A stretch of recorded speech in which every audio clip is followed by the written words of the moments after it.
Hazel always knew there was something special about her cat Mooney, but she's still shocked when Mooney opens his mouth to tell her he's just had a vision. An ancient evil has awoken after centuries of sleep, and only one man can stop it, the legendary warrior Beowulf. Unfortunately, it's been over 1,000 years since he slayed a dragon, and he's been reincarnated as this guy. His name is Victor, and he's more unemployed millennial slacker than mighty warrior. Go to monarchpublishing.net for a free sample comic.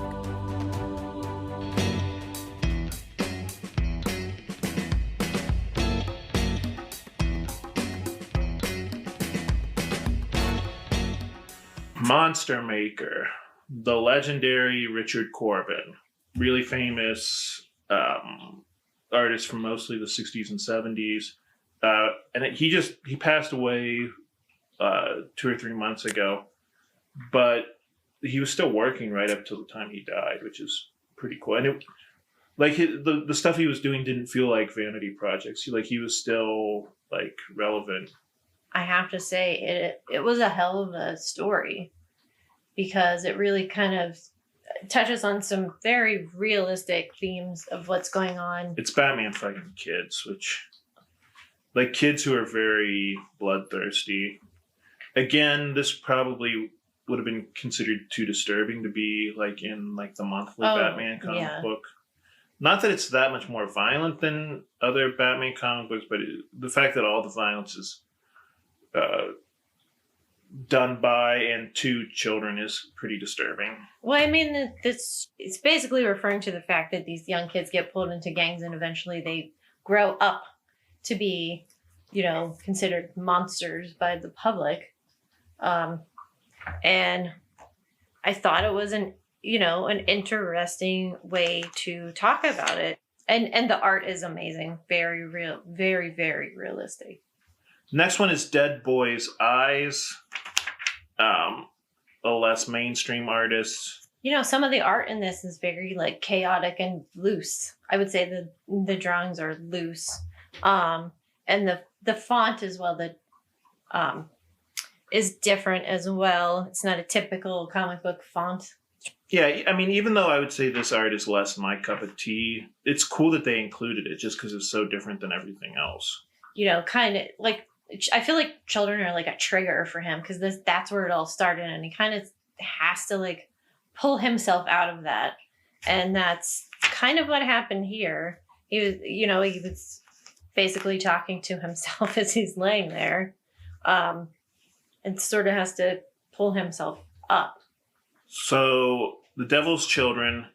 It's written by Chuck Dixon, Jorge Zafino, another Argentinian artist. I felt like this guy was great. I'm curious to hear what you felt, how you felt about the costume and the Batmobile, because it feels to me like those things were both taken out of the 1989 Tim Burton movie. Very much so, yeah. So that's something else that I think we forgot to mention, that this comic book isn't in continuity at all. I really thought this one was interesting, and it was definitely a very, very much a detective story. But the ending really threw me for a loop, that's for sure. And it is... Batman's kind of vulnerable in it. Yeah, but it was really good. It shows Batman using his brain instead of just his fists. I mean, he's supposed to be the world's greatest detective, so yeah, it's nice to actually see that in stories. So the next story is weird, but this was written by Neil Gaiman, obviously one of the most successful comic book writers in the history of the medium. The art was by Simon Bisley. Simon Bisley's most known for more extreme comics like Lobo and Heavy Metal, stuff like that. He's friends with Glenn Danzig. He's friends with a lot of interesting people. Yeah. So what this reminded me of, do you remember the one Looney Tune? That's literally in my notes. It was the sheepdog and the wolf, they have to clock in before they start. This is kind of the same concept as that, except that it's Batman and the Joker instead of the sheepdog and the wolf, is that this is a very breaking the fourth wall kind of story. Which you can either do that really well or really terrible, and this was really well done. The art is very intense, for sure. And it's kind of ugly, but pretty in its own way. Yeah, I would say Simon Bisley is like the epitome of so ugly it's pretty art. Yeah, I know what you mean. And the last two panels are freaking weird. Like, so it's Batman and the Joker walking away, and as they walk away, the art becomes more and more abstract until Batman turns into like a nipple. Yeah, I'm not Is sure. that what that's supposed to be? To me, it kind of looked like rocks or like stalactites. It's a very weird ending. Let's put it that way. Yeah, but it's fun. I mean, even look at the Batmobile here. So the next cover was done by Barry Windsor Smith. He was another one of those artists who, like, even though he started working like in the 70s, it felt like he was still like vital. I mean, he has a comic book coming out later this year, so that's pretty cool. It is. Good Evening Midnight by Klaus Janson. Klaus Janson is a legendary inker. He's better known as an inker than he is as a penciler, but he's a great penciler too. He's most famous for his collaborations with Frank Miller. He was the inker on The Dark Knight Returns. Fun fact about Klaus Janson is he follows me on Twitter, and I have no idea why. The art is phenomenal, and I like the story too. To me, the story is about how lonely it must be to be Alfred. Because for me, the theme was like, Thomas Wayne had all these really big hopes for his child. And like, as a parent, you hope that their future is good, that they're a good person, that, they have a good life. And like, it's as we see, Alfred is reading this letter, and as he's reading the letter, we see Batman doing his thing, and it is in general heartbreaking because he is so alone. Is Batman so consumed with revenge that he can't even really enjoy his life?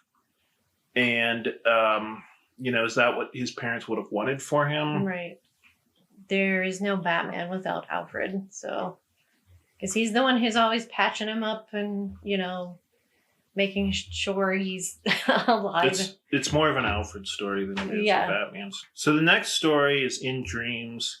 I would say the art in this is probably more mainstream than any of the other stories in this. This is probably the most straightforward art, which is okay. I thought it was really interesting because it kind of... we don't think about the collateral damage after, Batman rescues someone or that person was, kidnapped by the Joker and then saved by Batman. And especially if it's a small child.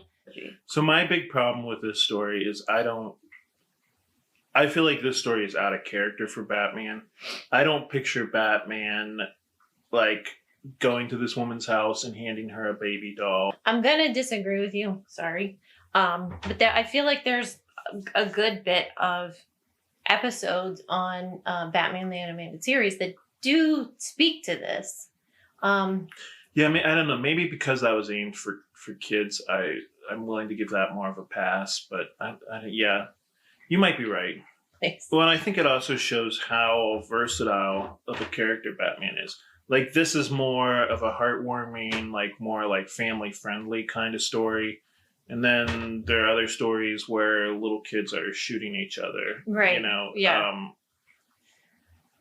Yeah, you can really do just about anything with Batman. Pretty much. Another story called The Heist. This is another one where I thought the art was really great, and I had no interest in the story whatsoever. Yeah. When I was looking at the story, I was like, wow, that's a lot of zip-a-tone. Yeah, it was just sort of a generic, like, punch the bad guys story. To me, I think it almost feels like the whole point of the story is just to mess around with Zipatone or the Zipatone texture. So should I explain what Zipatone is? Maybe, and now everybody has to rewind this and take a drink every time you say the word Zipatone. So Zipatone was this stuff. It was transparent, like this transparent sheets that had like these little dots on it.